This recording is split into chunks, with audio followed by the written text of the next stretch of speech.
In 3, 2, All American Gunslingers presents Ubaldi Reports. This is John at Ubaldi Reports, the one podcast that provides fact, not fiction, on issues facing America domestically and internationally.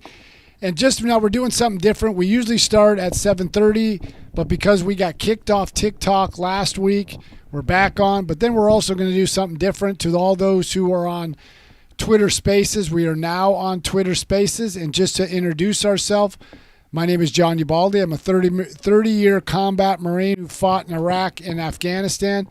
My other co-host is Joe Bitts, who spent about 8-9 years in the Marines. He's a combat vet from Iraq who was wounded in Iraq. And then another Marine Corps veteran is Ray Krause, who also is a big Second Amendment, owns his own company that deals with gun rights and gun accessories and gun weaponry. Fixes guns, too. And he fixes guns. So we normally talk about issues that are trending in the news, but today we're going to do something, what kind of follow up what's going on this month is America's culture wars. And this all centered around what happened about a month or two ago when Dylan Mulvaney did his commercial with Bud Light, and Bud Light's stock prices tumbled where they lost over $20 million in value. Then you had Target pushed its Pride collection, but the biggest one, and this was coming from a vice CEO of Target, is when they did their Tuck apparel, was the one bridge too far, but a lot of people complain is they pushed that into the kids section or next to the kids section, or had Pride apparel for children. And I think most people could care less, but when you start to push it onto children, now you're seeing it in the schools where they're pushing LGBTQ issues. No one has a concern with that, but when they push all these issues, and this pushes into the culture wars where everything is either pushing LGBTQ issues or everything is racism, everything is systemic racism. Were you there? Did you listen?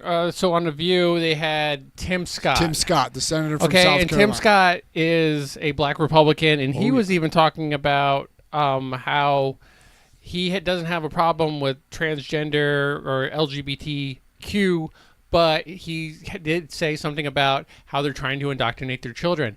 And the crowd booed him. I mean, just because he was talking about indoctrinating children. So are liberals, or is the left okay with indoctrinating your children? They figure that's the next step to get the next generation of voters. You got to start when they're young. And that's why you're seeing, like, when Terry McAuliffe lost the gubernatorial race to Glenn Youngkin, I think is in 2021. And that was the issue. Terry McAuliffe was the former governor running to get his seat back, and he stated the parents don't have a say when it comes to the education of children. That should be left up to the educators in the schools. That's almost like state kind of propaganda, you don't have access to your children. But that was the issue. There was a state senator in Iowa stated, if you don't want your kids to learn this stuff, then you need to pull them out. We know what's best for your kids, and we need to teach them things that they're gonna need to know on a world or global view. And I'm like, well, wait a minute, what determines that? And then if you look at the scores of education, which I've harped on many times on this, and when they did the National Educational Assessment, the first testing after or post COVID, and it was disastrous. We dropped like a 40-year low in reading and math, and then they did the same one in May where they rated 8th graders, and only 13% of all 8th grade students are proficient in history and civics. And it's worse under the minority communities. As much as these groups champion racial diversity and racial equity, the minority community is just getting decimated when it comes to education, educational standards. One point before you chime in, there's one high school in Baltimore. 77% of those students, and these are primarily minority students, are reading at an elementary school level. So, I mean, why the lack of focus? Why? So we have a few things. We have the LGBT community, we have the minority, Black and Hispanic community, and they're not really.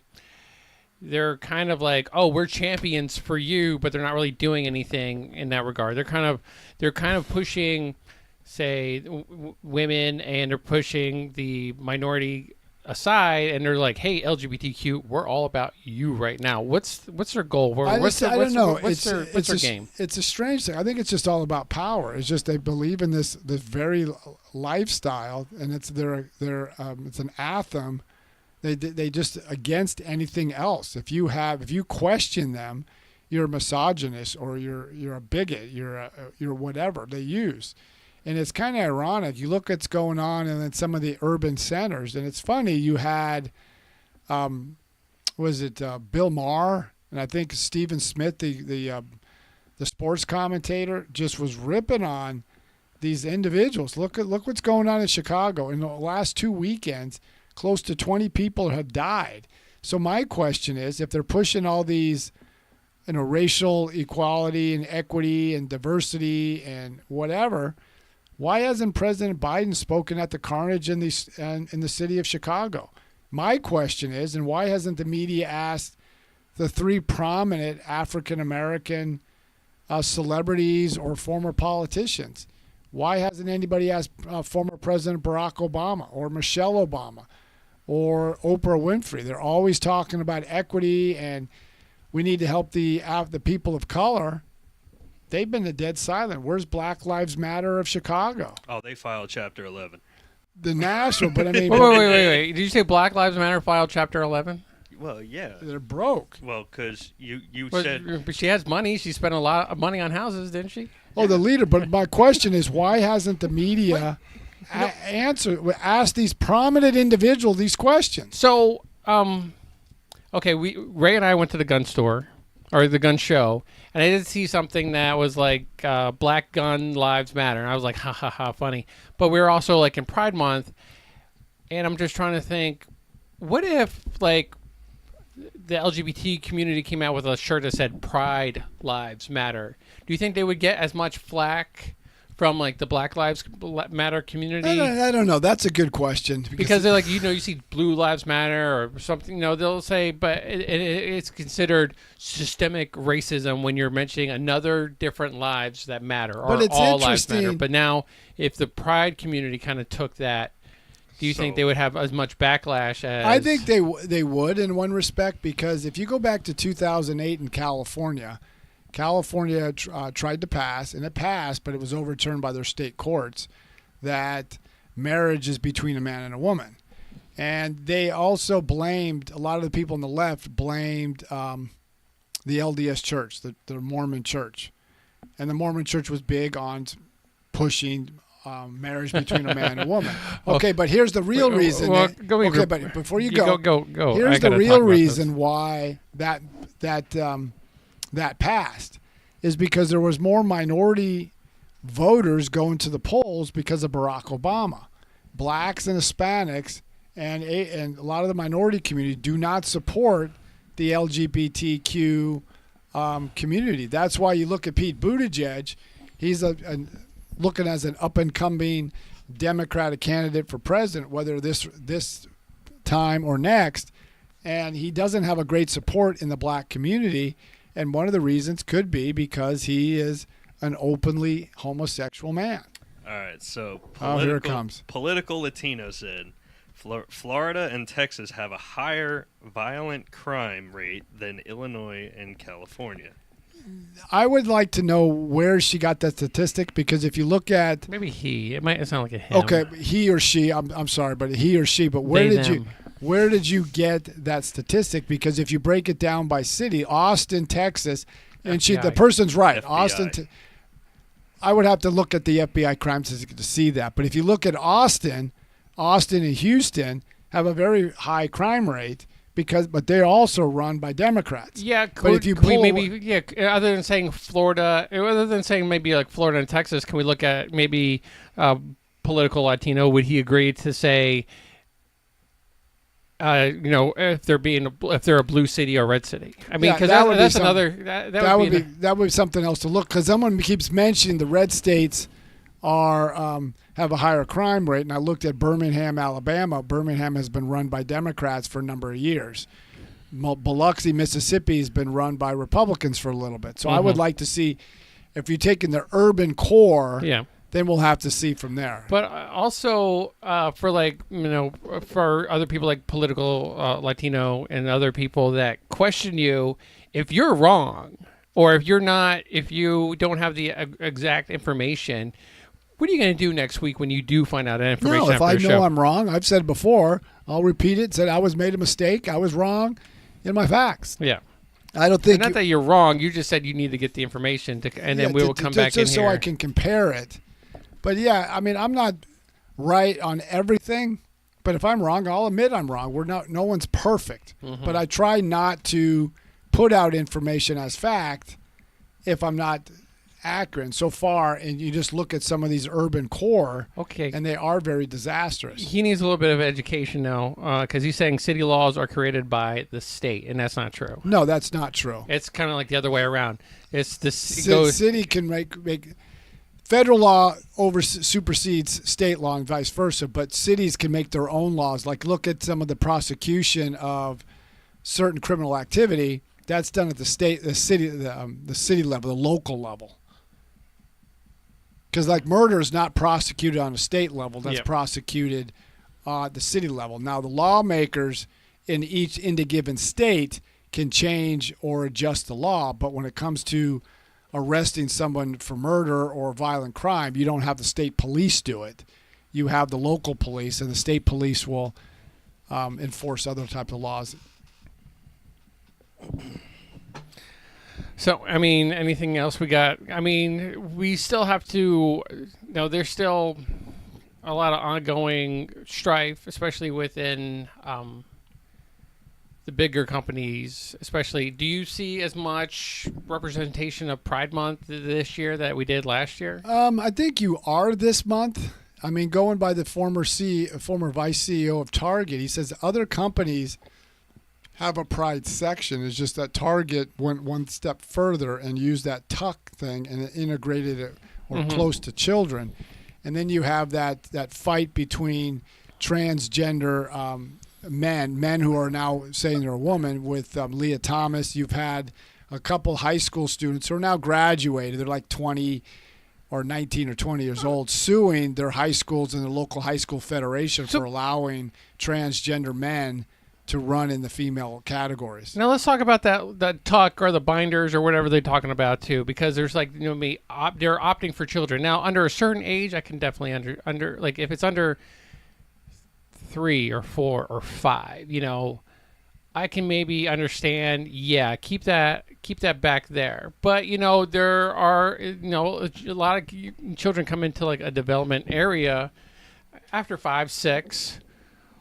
Why not have something like that versus the alternative, which would be their parents taking them to the doctor, getting gender reassignments or scheduling a gender reassignment surgery, getting them on hormone blockers, and that kind of stuff like that, or puberty blockers. I just want the child. Okay, for me personally, one, you shouldn't be teaching this stuff to kids at a younger age. But I disagree. But each kid develops differently. But if you think about this, you take a child.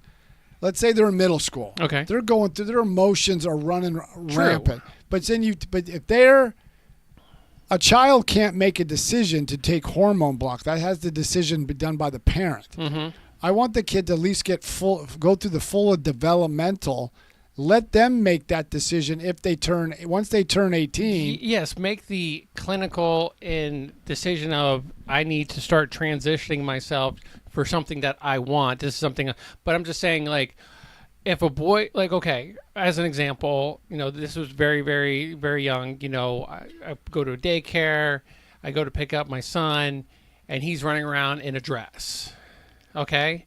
And they all know that, he's, big, mean Marine dad and stuff like that. And when I walk in there, they have this look on their face like, oh, crap.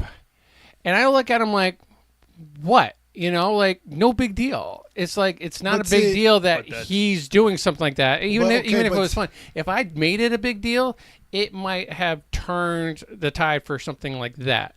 Is your son on hormone blockers? No, but I'm just saying this is before But see, but there- we make that decision of see, like but putting him there- on hormone blockers. But see, there's a point that you just said. What's that? You came in, you saw your son with the dress on. Yeah. It didn't bother you. No. It wouldn't have bothered you. That's your choice. Yeah. But when you have children being pushed one way or the other without parents and knowledge, when you hide that things from parents, and when they have throughout the country, it's not all over, but in certain segments, when you have school districts and teachers hiding this from you, I and definitely you're agree pushing with that. it. Yeah. That's the problem. Most people don't care if this is what you do. Even the one constitutional scholar that I follow, Jonathan Turley, he even stated that he's of all for free speech. This is when it talks about drag queens, doing shows in front of children. He doesn't think his children should be able to do it. Now, there was one person commented, okay, but hold on. One person commented and said, well, if I want to take my child to a drag queen show, I should be able to. Okay. And he said, correct, you are able to because that is your choice. You determine how you raise your children. Like you've got 3 kids. Yeah. One's out, obviously she's out of high school, she's college, she's going to be a teacher. The other 2 are still young. You should determine what, when, and how your child is taught. Yeah. Not we're going to put your son in a dress, but we're going to hide the fact from the parents so they'll never know. Or we're going to do all these gender pronouns. And Well, like I've taught young kids Yeah. in high school, mainly high school. They're not full, even in high school. Some kids you don't want to date. They're just not emotionally ready for that. That's fine. That doesn't make them gay. But when we push them into this, we're starting to get into a very strange world. I just want you to know that we made it past 15 minutes and TikTok has not shut us Oh down. yeah, yet. we'll give it time. But I mean, it's just I just want parents to have a say, and if they determine that's what they want, that's on them. Each parent can raise their child the way they want. Yeah. But when you look at the schools beyond this, all through America, when you got like when our national report card came out last month, when it showed 43% of American children can't read or do math to grade level, and then you go to some school districts like in Baltimore, Chicago, where more than 70% are not reading or doing math capable at grade level, and we're supposed to compete with the rest of the world. And then you go to civics and history, and like I had a disagreement with a customer that came into our shop. I want history to be taught, the good, the bad, and the ugly, not some version of critical race theory which shows that all minorities are victims, and no matter, because we're all white, we're all oppressors. No matter what we do, we're always seen as an oppressor. I did have a question about that because I asked for the particular person that you were talking about's race, and he's what? White. I don't get that. I don't get why it's mostly middle-aged men and women, white, that are kind of like telling me that I'm messed up because I have a certain belief or a certain ideology.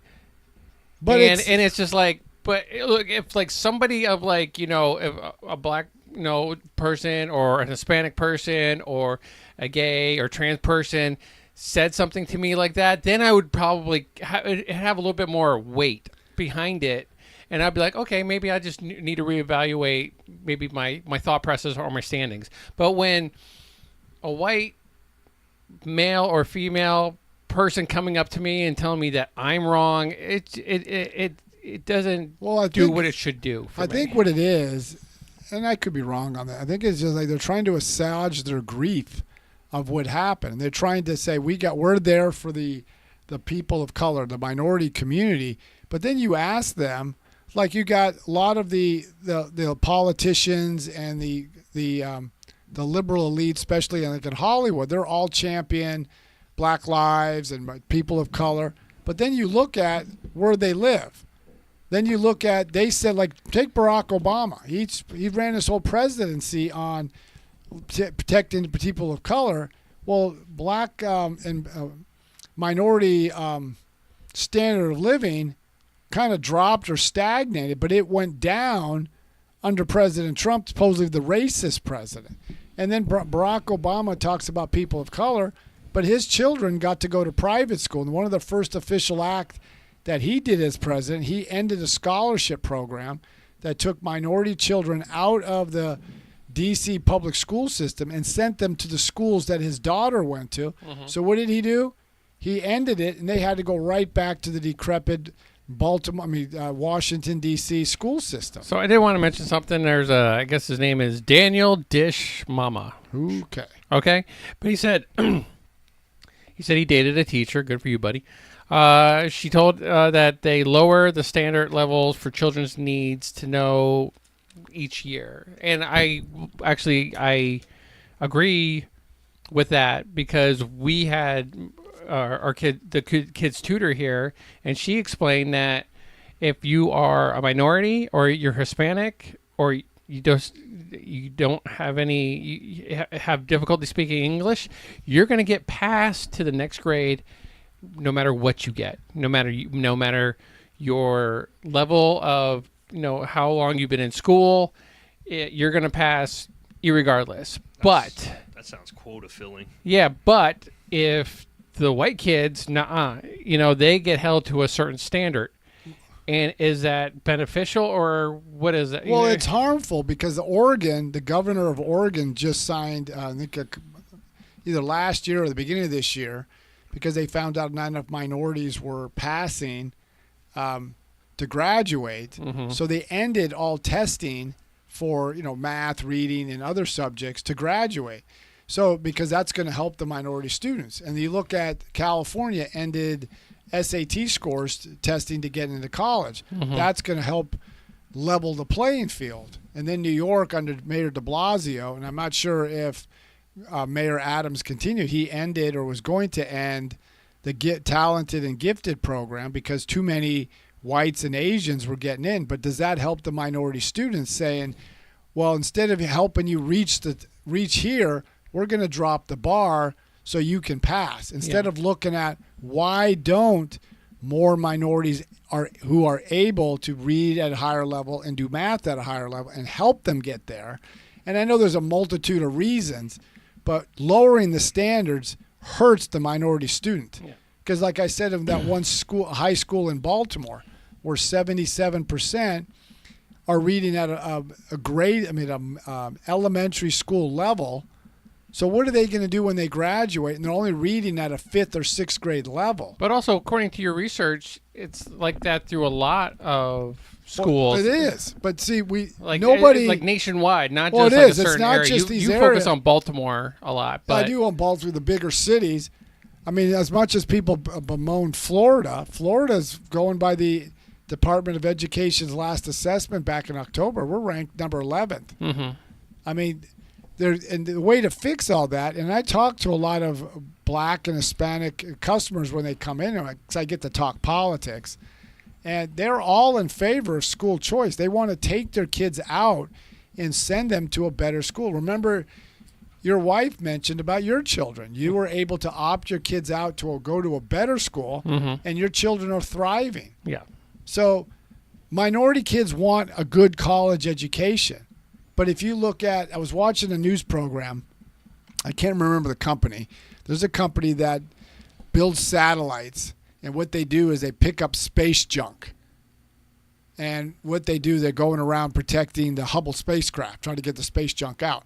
And as I was thinking of that, what are we going to do when we don't have enough scientists, we don't have enough engineers or mathematicians to do that? I want to go a little bit deeper in that. I mean, because right now I think is a good time for parents to kind of get on their kids, especially maybe in the middle school to high school area, is to get them into a trade. We're still going to need like electricians, plumbers, the basic, painters, house builders, that construction. There's a shortage of There is a huge shortage, and then basically you're going to wonder why in a couple years it's going to cost you $800,000 to $900,000 to build a house. Well, the one thing because the plumber is on back order because he has 10 more houses he needs to do before he does your house. Well, one point, like with your son, one of the things I spoke to a local congressman and a mayor, and I keep trying to push this, is there should be a 3-track approach to school education. There should be, like you said, the building trades. We need to focus on that because there's a shortage. Those who want to go to college. And then the third thing is the technological vocational training. There's a program in one of the high schools up in a county north of Hillsborough, which is where Tampa is. It's called Pasco. And they have a drone program where this one student, there's other students, but just for particularly this one, he got a high-paying job working for the Pasco County Sheriff's Department, all because he had the ability to do drones. Not everybody's meant for college. Not everybody wants to go to college. But and I asked a friend of mine who owns a cybersecurity company, and I asked him, I think about a year or so ago, this is at the time Russia hacked into our energy grid. I go, do you need a college degree for this? And he goes, no. All you need is the technical ability, the prerequisite. You'll have the ability to hack. Yeah. And he goes, the people that hacked in, they didn't have college degrees, but we have this belief that you have to go to college. Look at most job announcements. Hold on. Look at most job announcements. It's always saying you need college, and we're only going to pay you this amount, like $18, $20 an hour. Why do you need college? You just need the experience. And we have this warped view that if you go to college, you're smarter than someone that doesn't. And I would question that. Look at what you got in our government. They took us into 5 wars. We haven't won one. They said inflation was transitory. It's here to stay. Yeah. We're at $31 trillion in debt. We got our banking crisis. We're going to have potential commercial real estate crisis. But we're still blaming the other side. And these are the geniuses that are who got college degrees. Does that change in the next 4 years? No. Like I'm saying, like in a sense, if the prodigal son returns, okay, and he just goes back to where he started from before he left, is there a recovery? Or are we kind of still in the hole a little bit even after those 4 years? We're gonna be in the hole because one of the signature issues that Donald Trump pushed was the 2017 tax cut. Okay. The tax cut set to expire, I think, in 2025. Okay. So like when Donald Trump made a comment, I think it was on a town hall or an interview, said he can fix this economy in 6 months. Well, you're going to need legislation. You can only do so many things by executive order. You can do things on regulation and some things, but a lot of things has to be done by legislation, and you cannot do it in 6 months. So this is going to take some time to undo the damages that the Biden administration did to the economy, and we're still going to feel the effects of it. It almost seems impossible that someone could do this much damage, but we're just watching it in front of... Like one of the cases in point, now we're seeing... energy prices, oil prices, gas prices at the pump came down because the economy is slowing down considerably. Now, there's speculation that, and I even said I thought once we got into the spring and summer driving season that gas prices would go up. But the demand for energy has dropped because the economy is slowing. Now, OPEC Plus includes Russia, is going to cut 1 million barrels of oil. So people are expecting that oil prices will go up, but maybe not because the economies are slowing of the world. The UN said this. I think the IMF, the International Monetary Fund, said the same thing. But what's going to happen when demand shoots up? When everything gets back, we're not drilling like we used to. We're not being energy independent. That takes time to restart all that was shut down by the Biden administration. So we got a lot of issues to deal with, but I just wish we had a media that was not partisan or state-sponsored that could actually look at both sides, not just one, both sides, and ask tough questions. Well, just recently CNN just fired their president, though. Correct. Because of what?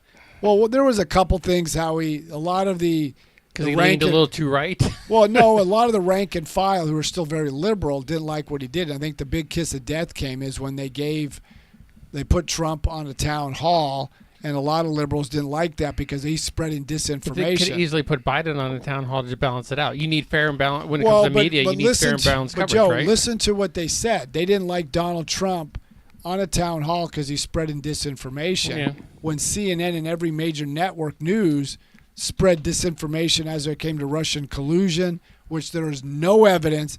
There's been many investigations from Robert Mueller to Michael Horowitz, who was the Inspector General for the DOJ, who was appointed by President Obama, and John Durham, and they found nothing to substantiate what they did. And they actually found the FBI and the media ran with every story without doing any due diligence to corroborate the veracity of those charges or those things that he's been alleged of doing. Okay. So you've got a lot of issues, and we just don't have that media that we need, and we should have it. That's where the real danger to any republic, especially our constitutional republic. John, if they want to get a hold of you, how can he do so? You can get a hold of us by first going to ubaldireports@gmail.com. You can check us out on all our social media programs. If you missed this podcast or you want to hear more, we'll post it in about a day or two, and you can just go to Ubaldi Reports on all the podcast streaming sites, and we're there. So I'd like to thank all the listeners, even those who agreed or don't agree with what I said. I still like to appreciate you chiming in. This is the whole purpose of Ubaldi Reports, is to get people thinking, to have a cordial debate, not getting into the name callings, and you take the information, do what you want with it. All right. But I'd also like to recognize Ray and Joe, because they also have a podcast, and let them describe that and what they're doing. All American Gunslingers, where we talk about the day-to-day of like just Marine BS, but we also talk about whiskey, guns, and our journey of opening up our own gun shop, gun smithing shop, range / Second Amendment mecca. Yeah. And we could also talk about gun control legislation. There's several federal legislation that we're watching. We just saw that the Third Circuit overturned a massive bill that was signed about 20 years ago or plus, and it was for non-violent offenders. You guys have won your gun rights back.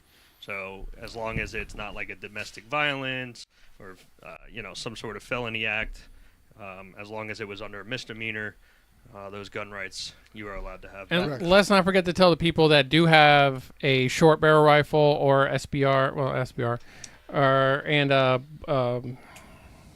what's it called? AR pistol. The things that they're trying to ban, Braces. The braces. But now it's kind of on hold if you belong to a certain organization. Yeah, that's getting interesting to watch. So pretty much the judges allowing organizations and their members to be covered under the injunction. So Yeah. Gun Owners of America and Firearms Policy Coalition, as long as you are a member of those two organizations, Come on, NRA. you are clear for right now in the injunction on the pistol brace ruling. But if you're an NRA member or you just own a pistol brace, you're still technically required to register it for right now. And But we'll see how long that lasts. And just so they know that once the NRA gets that approval, I'm buying a short barrel rifle, even though I don't need one. There you go. All right. But getting back to, we'll be doing this podcast again, back to our regular standard time at 7:30 Eastern Standard Time. Yeah, we didn't get banned today. And we didn't get banned on TikTok today, so that was a good thing. So we're still doing it every Wednesday, 7:30 Eastern Standard Time. We're trying to do this every day, Monday through Friday, so keep supporting us, and at one point we will. So till next Wednesday at 7:30 Eastern Standard Time, keep listening to Ubaldi Reports.